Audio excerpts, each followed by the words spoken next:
Satuan Reserse dan Kriminal Polres Aceh Besar menangkap 5 pelaku pencurian yang beraksi di sejumlah kecamatan di kabupaten setempat. Satu di antara pelaku merupakan pelajar yang melakukan pencurian 2 laptop milik sekolah pelaku.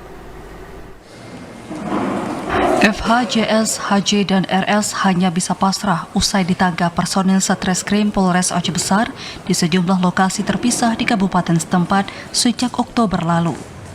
Selain pintu rumah, para pelaku merupakan tersangka kasus pencurian sepeda motor milik desa serta hidrolik komponen alat berat.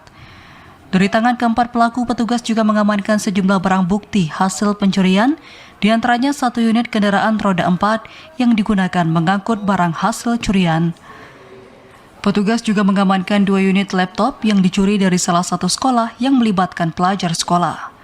Menurut Kapolres Aceh Besar, penangkapan 4 dari 5 pelaku ini dilakukan setelah petugas menerima laporan korban. Pelaku berhasil ditangkap setelah petugas melakukan penyelidikan sejak Oktober lalu. Jadi ini kebetulan memang ada PR dari tahun yang kemarin yang belum kita ungkap. Jadi ada beberapa kasus pencurian, ada 3 kasus pencurian di tahun 2023 yang dari bulan Oktober sampai dengan bulan Desember.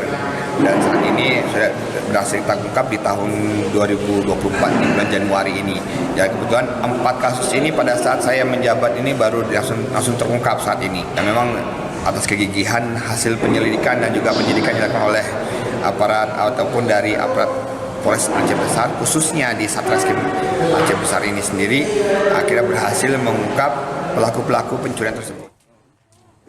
Hingga kini Polres Aceh Besar masih memburu MI, pemilik kendaraan yang digunakan untuk mengangkut barang hasil curian ini.